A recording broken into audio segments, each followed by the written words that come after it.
नमस्कार, मैं मृत्युंजय कुमार झा और हमारा खास शो मुश्किल में किसान कब बढ़ेंगे दाम, ये हम बात कर रहे हैं सोयाबीन के लिए। इसमें आपका स्वागत है। और तमाम उपायों के बावजूद अभी भी सोयाबीन का भाव एमएसपी से नीचे चल रहा है और हमने ये मुहिम शुरू की थी कि सोयाबीन किसानों को अच्छा प्राइस मिलना चाहिए और उसके लिए जो भी कदम उठाए जाने चाहिए। सरकार ने हालांकि इसके ऊपर बहुत गंभीरता से विचार भी किया, इंपोर्ट ड्यूटी बढ़ाई, एमएसपी पर ख़रीद का ऐलान किया। हालांकि कुछ लोग कह रहे हैं कि अगर ये सब नहीं होता तो दाम और नीचे गिर जाते, जो कि नहीं गिरे। लेकिन ठीक है, ये बात चलो मान लें कि ठीक भी है, लेकिन फैक्ट ये भी है कि एमएसपी किसानों को सोयाबीन का अभी मिल नहीं रहा है। तो हमारे साथ आज की इस खास चर्चा में तीन खास मेहमान जुड़ रहे हैं। हमारे साथ जुड़ रहे हैं सुरेश नागपाल साहब, जो कि चेयरमैन हैं Central Organisation for Oil Industry and Trade के। हमारे साथ हैं अतुल चतुर्वेदी साहब, जो कि चेयरमैन है एशियन पाम ऑयल अलायंस के। और साथ ही हमारे साथ डीएन पाठक साहब जुड़ रहे हैं, जो कि ईडी हैं सोपा के। तो आप तीनों का बहुत बहुत स्वागत है। अतुल जी, पिछली बार भी सर हमारी बात हो रही थी कि कैसे सोयाबीन का प्राइस बढ़े, लेकिन आज का हमारा टॉपिक थोड़ा दूसरा है। दूसरा टॉपिक ये है कि आज हम सॉल्यूशन की बात कर रहे हैं। प्रॉब्लम तो ठीक है, हम सबके सामने है, लेकिन अब सवाल ये है कि अभी सॉल्यूशन क्या है कि तत्काल प्रभाव से मान लीजिए 2 महीने बाद या 4 महीने बाद कोई कदम उठे और उसके बाद सोयाबीन के दाम बढ़े, तो उसका कोई बड़ा फ़ायदा फार्मर को इसलिए नहीं होगा कि एक बड़ी मात्रा में फार्मर के हाथ से सोयाबीन निकल चुका होगा। तो मैं चाहता हूं कि फौरी राहत देने के लिए आपके हिसाब से सर अभी और क्या करना चाहिए? देखिए मिथुन जी, पिछली मरतबा मैंने आपसे एक चीज साझा की थी कि जहां तक सोयाबीन का सवाल है, इसको ऑयल सीड गिनना मैं समझता हूँ वो गलती है। It is more a protein crop. आज की तारीख में अगर आप रियलाइजेशन देखें, पीओसी का जो उस समय पहले मतलब आज से 3 महीने 4 महीने पहले 37 और 38 रुपीज किलो बिक रही थी, वो आज 30 रुपए किलो पे आ गई है। अच्छा। तो हम एक कैलकुलेशन कर रहे थे आज कि अगर किसान को मिनिमम सपोर्ट प्राइस मिलना चाहिए तो क्या करना चाहिए। मेरा मानना यह है कि जहां तक ऑयल का सवाल है, ऑयल तो आज की तारीख में अच्छे दाम पे बिक रहा है, समझ लो 132 रुपए के आसपास। तो तेल का दाम तो ठीक हो गया ड्यूटी वूटी बढ़ने के बाद। पर जहां तक मील का सवाल है, मील हो गई है हेवीली डिस्काउंटेड। तो मेरा ये मानना है कि मील के ऊपर गवर्नमेंट को एक्सपोर्ट में इंसेंटिव देना चाहिए, और वो इस तरह से देना चाहिए, क्योंकि मैं पाठक साहब ने पिछली बड़ी अच्छी बात बोली थी कि डब्ल्यूटी के तहत आप कुछ ज्यादा इंसेंटिव एक्सपोर्ट में नहीं दे सकते। मेरा ये मानना है आप डेफिनेटली दे सकते हैं by way of remission of ये जो सेल्स टैक्स और लोकल टैक्सेस वगैरह हैं, plus transport for moving soybean meal from crushing centres to the port, और फ्रेट का एडवांटेज। ऐसा करके अगर मान लीजिए समझ लीजिए 10-12% के आसपास आप इंसेंटिव दे देते हैं एक्सपोर्ट में, तो इससे दो चीजें होंगी। एक तो बर्डनसम स्टॉक है आज की तारीख में, वो घटेंगे, और लोकल के भी दाम ऑटोमेटिकली इससे थोड़े बहुत सुधरेंगे। अच्छा। और अगर ये लोकल का मील के दाम सुधर गए तो कोई कारण नहीं है कि सीड का दाम या सोयाबीन का दाम क्यों ना बढ़े। अच्छा, ओके। तो आप ये कह रहे हैं, आप कह रहे हैं सर कि 10 से 15% अगर मील एक्सपोर्ट पे इंसेंटिव मिल जाएगा तो बात बन जाएगी, है ना सर? और इंसेंटिव को देने का तरीका ये है, हाँ। रॉड टैप करके या ऐसे करके आप डायरेक्ट इंसेंटिव नहीं दे सकते। अच्छा। हाँ, इनडायरेक्ट तरीके से इंसेंटिव दिया जा सकता है, ये जिससे कि वो डब्ल्यूटीओ कंप्लायंट भी होगा। ये देखिए, यही तो बात है सर। मतलब आप लोगों को बुलाने का ये फायदा तो होता है कि आप लोग अंदर की रास्ता बताते हैं कि रास्ता क्या हो सकता है, कि भाई मतलब अगर डब्ल्यूटीओ वाला कंपल्सन है तो उससे कैसे बच कर दे सकते हैं। पाठक जी, आप तो सर आप भी इसकी वकालत लगातार कर रहे हैं कि भाई मील एक्सपोर्ट को बढ़ावा मिलना चाहिए। आज का हमारा थीम सर उससे आगे का है जो पिछली बार हमारी बातचीत हुई थी। आज ये बातचीत है कि अब चूँकि बहुत डिले ना हो, अभी भी आप देखिए कि 10% के आसपास नीचे है सोयाबीन का भाव मंडी में। तो आपके हिसाब से डब्ल्यूटीओ कंप्लायंस से बचते हुए मुमकिन है कि हम कर पाएँ एक्सपोर्ट को इंसेंटिव दे पाएँ, और आपके पास क्या तरीका है ये बताने का सर कि कैसे एक्सपोर्ट करें मिल का? अब देखिए 3-4 तरीके हैं जो कि WTO कंप्लायंट हैं। हाँ, एक तो जैसे अतुल जी ने बोला, मैंने पिछली बार बोला था, हाँ, जो अपना अपना लोकल फ्रेट है वो बहुत ज्यादा है। हुँ, कभी कभी तो लोकल फ्रेट ओशन फ्रेट से भी ज्यादा होता है। हाँ, तो उसको डेफिनेटली रेलवे अगर चाहे तो उसको लोअर क्लासिफिकेशन में लेके मील पे फ्रेट कम हो जाएगा, hmm, which will be very big, बहुत बड़ा वो एक राहत होगी जो कर सकते हैं। एक्सपोर्ट पे वो ये इंटरेस्ट सबवेंशन 2-3% का हुँ, प्रोसेस फूड के एक्सपोर्ट पे मिलता है, प्रोसेस आइटम्स की। हुँ, सोयाबीन मील को कमोडिटी मानते हुए उस पर नहीं मिल रहा है। हुँ, अब वो देने में मुझे लगता है कोई समस्या नहीं होनी चाहिए, हुँ, क्योंकि सोयाबीन मील प्रोसेसिंग करके ही बनता है। तो हुँ, ऐसा नहीं कि कोई कॉटेज इंडस्ट्री जिसमें सोयाबीन मील आपने बना दिया कोई हुँ, घानी हुँ, लेके, हुँ, तो उस पर भी इंटरेस्ट सबवेंशन मिल सकता है।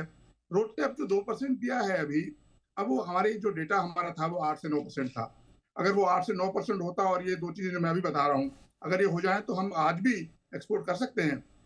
जो फॉरेन भाव है वो $350 करीब है। हमारा भाव जो आज आ रहा है वो $400 करीब है आज की सोयाबीन प्राइस पे। अगर एमएसपी पे ले जाएंगे तो हम बिल्कुल ही आउट हो जाएंगे। तो ये सब देखते हुए मुझे लगता है 3-4 चीजें गवर्नमेंट कर सकती है, हुँ, और मुझे लगता है कि इसको बढ़ावा देना बहुत जरूरी है इस वक्त।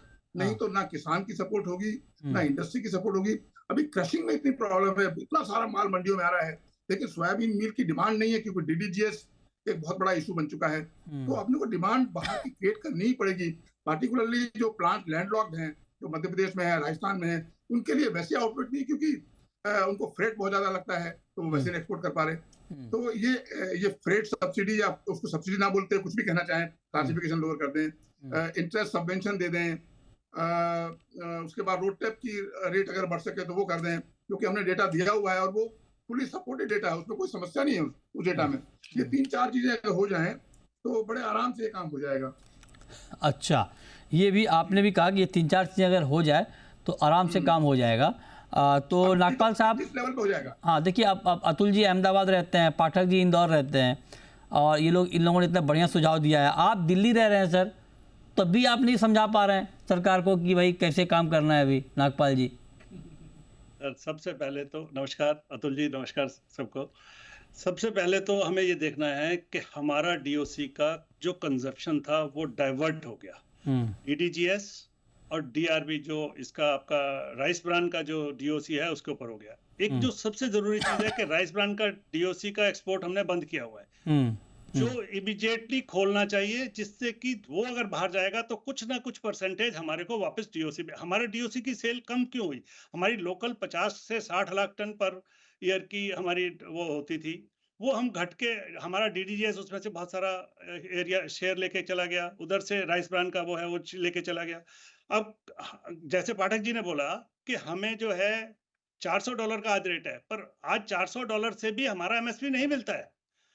10% बढ़ा देने से, अतुल जी का कहना है कि 10 से 12% बढ़ा दें, लेकिन हमें इसके ऊपर सोचना पड़ेगा। 10 से 12% अगर हम इसको $400 के रेट पे ले भी आते हैं तो भी आज 43-44 रुपए का भाव रहेगा, तो भी हम 10% नीचे रहेंगे। कहीं ना कहीं कोई ऐसा रास्ता निकालना पड़ेगा कि अगर एमएसपी पे बेचना है, देखो सरकार ने खरीदनी शुरू करने की अनाउंसमेंट की हुई है एमएसपी के ऊपर। जैसे सरसों में एमएसपी पे खरीदा, आज गवर्नमेंट सरसों की नेफेड की तरफ से सरसों देने से एक कंज्यूमर को बहुत अच्छे रेट पे माल मिल रहा है, क्योंकि नेफेड उसको बेच रहा है और बहुत अच्छे खुले मन से बेच रहा है, और इसका बहुत बड़ा स्वागत है। अब आप समझने की जरूरत है कि 4892 सीड अगर गवर्नमेंट खरीदती है, क्योंकि सोयाबीन सीड का पिछले 10-12 साल में कभी भी एमएसपी पे खरीदा नहीं गया है, तो किसान को अभी उसका मैकेनिज्म नहीं पता है। धीरे धीरे वो भी पता चलेगा। थोड़ा सा माल 25 से 30% गवर्नमेंट जो है वो एमएसपी पे खरीदे, और थोड़ा हमें एक्सपोर्ट का किसी भी तरह से वो मिलना चाहिए, क्योंकि 18% तेल लेने के लिए हमें 82% हमारी खल का एक्सपोर्ट वो करना बहुत जरूरी है। ये मेरा मानना है जी। अच्छा जी, तो तीनों एक्सपर्ट ये कह रहे हैं कि बहुत ज़रूरी है और इसको बहुत अर्जेंट बेसिस पे जो मील का एक्सपोर्ट है उसको बढ़ाने के लिए उपाय करने चाहिए, इंसेंटिव देना चाहिए।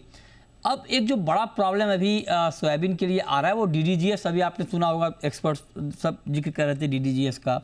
डीडीजीएस मतलब मक्के का मील, चूँकि मक्के का बहुत कन्वर्जन हो गया है एथेनॉल में, मक्के से बहुत एथेनॉल बना है, अब हालत इंपोर्ट करने तक की आ गई है, और उससे जो DDGS बना है वो काफ़ी ज़्यादा मात्रा में है, तो उससे सोयाबीन मिल को चैलेंज मिल रहा है। तो अतुल जी, ये चैलेंज तो अभी बना रहेगा सर, क्योंकि DDGS का मामला तो अभी खत्म होने वाला है नहीं। मक्के से जब तक बनता रहेगा एथेनॉल, तब तक तो ये प्रॉब्लम रहेगा। देखिए मिथुन जी, मेरा तो ये मानना है कि ये आने वाले दिनों में ये तकलीफ और ज्यादा बढ़ने वाली है। अच्छा।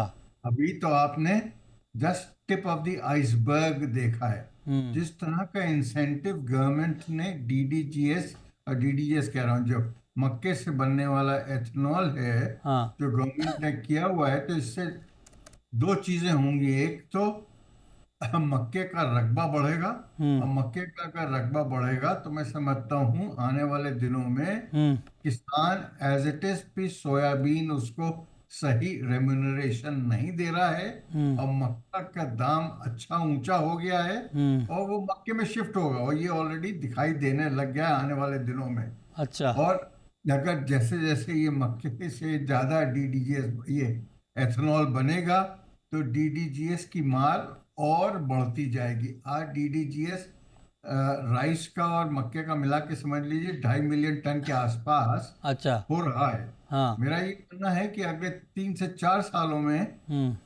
ये 5 मिलियन टन का भी अगर आंकड़ा छू जाए तो मुझे कोई बहुत ज्यादा ताज्जुब नहीं होगा, क्योंकि जिस तरह से गवर्नमेंट इंसेंटिव दे रही है मक्के के ऊपर, कि आज जो इसका क्या नाम, शुगर का एथेनॉल है, समझ लीजिए 65 रुपए का है, हाँ। और 60 रुपए का है बी हैवी का, हाँ। उसके सामने इसका है 72 रुपए। हाँ। तो ये भी बहुत बड़ा इंसेंटिव मिल रहा है डिस्टिलरीज को, तो इसका, और इससे किसान को भी दाम अच्छा मिल रहा है। तो मैं समझता हूँ किसान ऑयल सीड से भी थोड़ा हतोत्साहित तो हो जाएगा। ऑयल सीड मेरा मतलब है केवल सोयाबीन। हाँ। मस्टर्ड के किसान को कोई तकलीफ नहीं है, अच्छा। ग्राउंड के किसान को तो वो ऑयल सीड है। हाँ। और ये है प्रोटीन क्रॉप, ये मतलब इसको ऑयल तो इसमें क्या 17-18% की होता है। हाँ। तो हाँ। ये हतोत्साहित हो रहा है, तो ये आने वाले दिनों में और तकलीफ बढ़ने वाली है, घटने वाली नहीं है।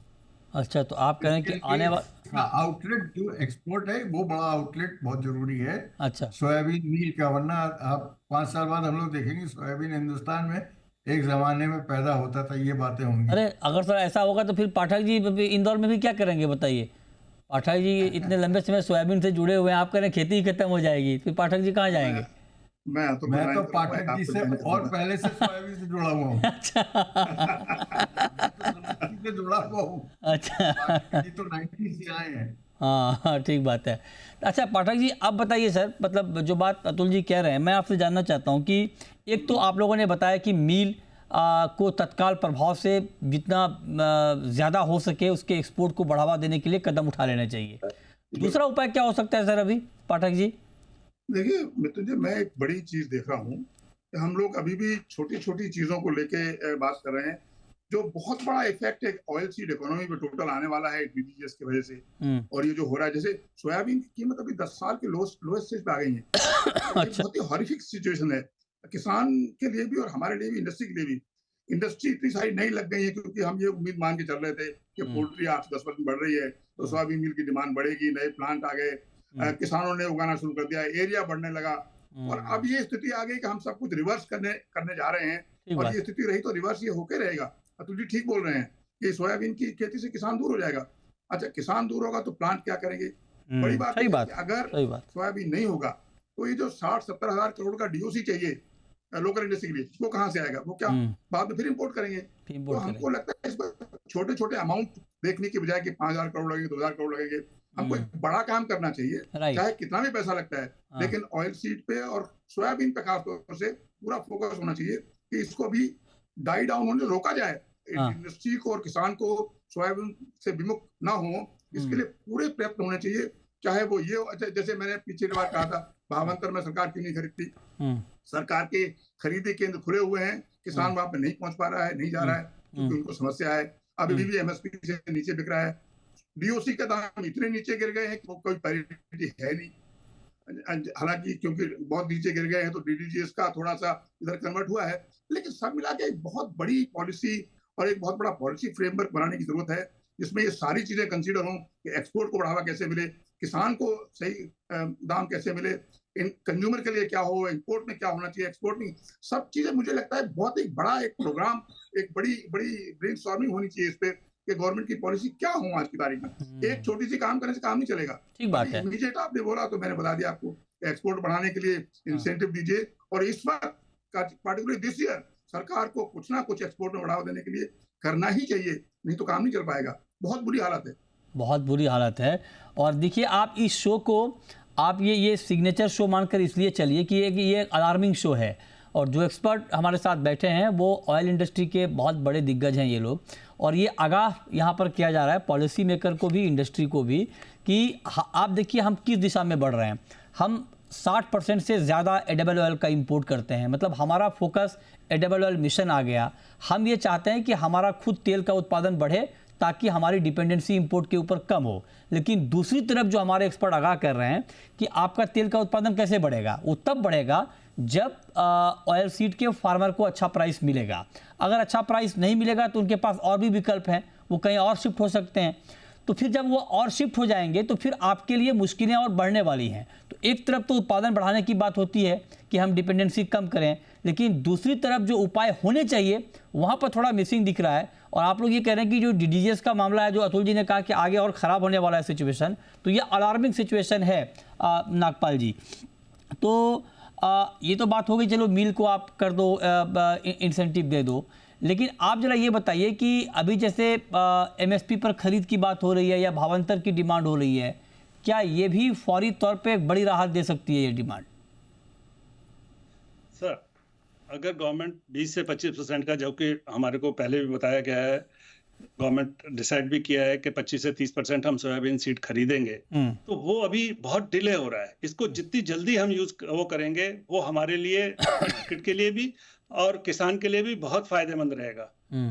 मेजर अल्टीमेटली अगर हम चाहते हैं कि सीड जो है वो MSP पे बिके, तो DOC का निपटान करना बहुत जरूरी है, जो कि आज हमारे पास इसका कोई रास्ता नहीं है। पिछले साल तक 4000 से 4200 रुपए आपका वो उसका भाव था, 4500 रुपए तक बिका DOC, और इस बार 30 रुपए 31 रुपए से ऊपर का भाव नहीं है।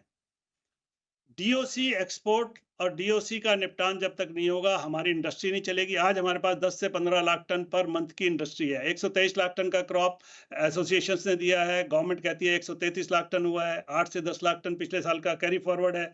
अगर ये DOC का निपटान नहीं हुआ तो हमारी इंडस्ट्री नहीं चलेगी, और अगर इंडस्ट्री चलेगी भी तो उस 18% तेल के लिए कोई भी इंडस्ट्री चलती नहीं है सर। उसको निपटाना बहुत जरूरी है, और उसके लिए गवर्नमेंट को कोई ना कोई रास्ता निकालना पड़ेगा। राइस ब्रांड DOC को एक्सपोर्ट खोलना पड़ेगा, और DDGS के ऊपर कोई कुछ ना कुछ ऐसा वो लाना पड़ेगा जिससे कि हमारी वो हो सके। ठीक बात है, और ये बात ठीक है कि 18% ऑयल कंटेंट है, 82% मील कंटेंट है, तो एक बड़ा चंक जो है उसके ऊपर जब तक फोकस नहीं होगा तब तक ये प्रॉब्लम सॉल्व नहीं होगा। ये बात बहुत लंबे समय से हो रही है। अच्छा अतुल जी, ये जो अभी नागपाल जी कह रहे हैं कि मील का निपटान करना बहुत ज़रूरी है, तो एक तो एक्सपोर्ट इंसेंटिव की बात आप लोगों ने की, इसके अलावा और कोई चारा है क्या सर, और कोई विकल्प है क्या कि अगर वहाँ से नहीं तो कहीं और से निपटान हो जाए मील का? कुछ है और विकल्प जो आप लोगों को दिख रहा हो? मील का फिजिकल डिस्पोजल हिंदुस्तान से होना बहुत ज्यादा जरूरी है। तो जब तक फिजिकली बाहर नहीं जाएगी हिंदुस्तान से, तब ये तकलीफ तो बरकरार रहने वाली है। क्योंकि आज की तारीख में जो कंज्यूमिंग इंडस्ट्री है, जैसे पोल्ट्री हुआ या कैटल फीड सेक्टर हुआ, इन सबके पास DDGS वगैरह वगैरह आ गया है। तो आप ये समझ के चलिए, जो भी चीज पहले बन रही थी, जितना DOC बन रहा था, उसमें आज 2.5 मिलियन टन का इजाफा हो गया है बाय वे ऑफ DDGS। तो इसका सलूशन केवल एक्सपोर्ट ही है।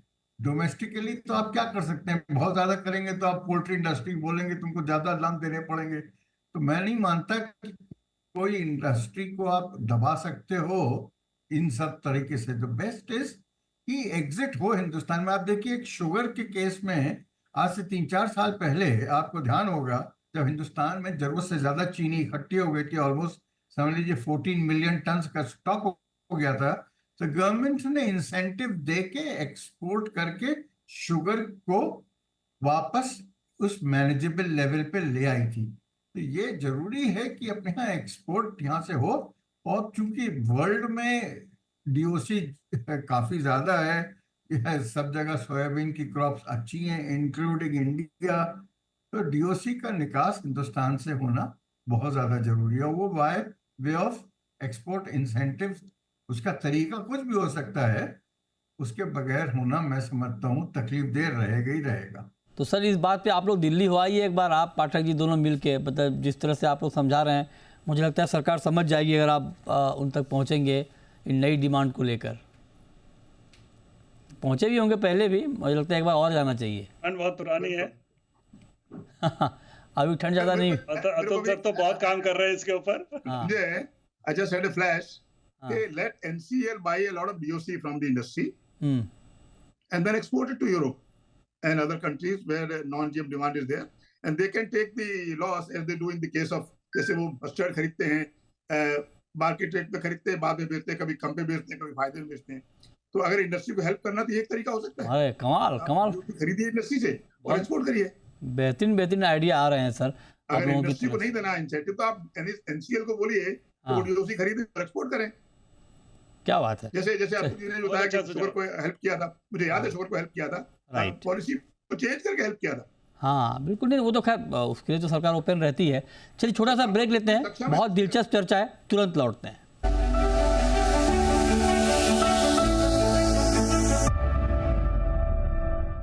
ब्रेक के बाद भी आपका स्वागत है। हमारे साथ तीनों खास मेहमान बने हुए हैं आपको बताने के लिए कि सोयाबीन किसानों को आखिर कैसे अच्छा भाव मिलेगा।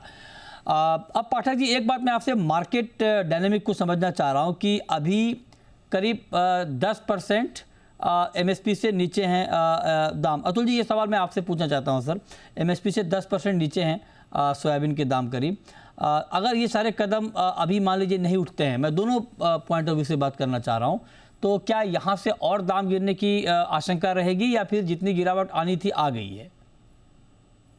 नहीं, मेरा मानना है कि जितनी गिरावट आनी थी वो आ गई है, और इससे ज्यादा गिरने की, क्योंकि जो सबसे बड़ा सपोर्टिव फैक्टर आज की तारीख में है वो है कि ऑयल का दाम आज की तारीख में बहुत बढ़िया हो गया है, और आने वाले दिनों में वो जिस तरह से मजबूती पाम में दिखाई दे रही है तो ये भी इसके गिरने के चांसेस कम है। तो मैं नहीं समझता इसमें बहुत ज्यादा गिरने की गुंजाइश है इस लेवल से।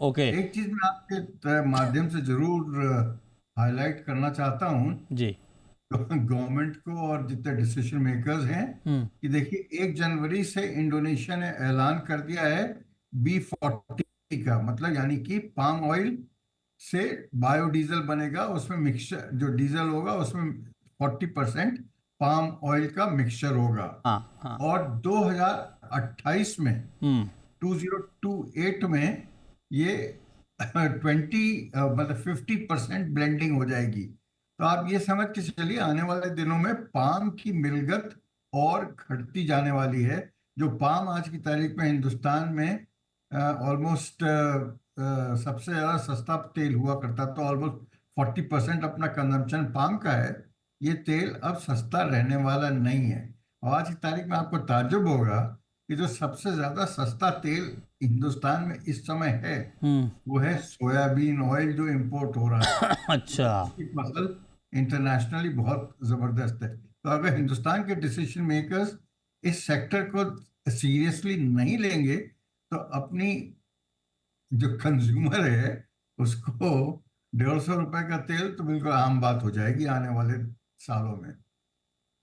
तो अच्छा नागपाल जी, आपको उम्मीद है इस बात की, हम डिस्कस कर रहे हैं कि भाई क्या होना चाहिए, और आप तीनों ने इस बात को बहुत मजबूती से कहा कि जब तक मील का एक्सपोर्ट नहीं होगा या मील का डिस्पोजल नहीं होगा तब तक बात नहीं बनेगी। तो मील पर डील होने की कोई संभावना आपको दिख रही है नागपाल जी?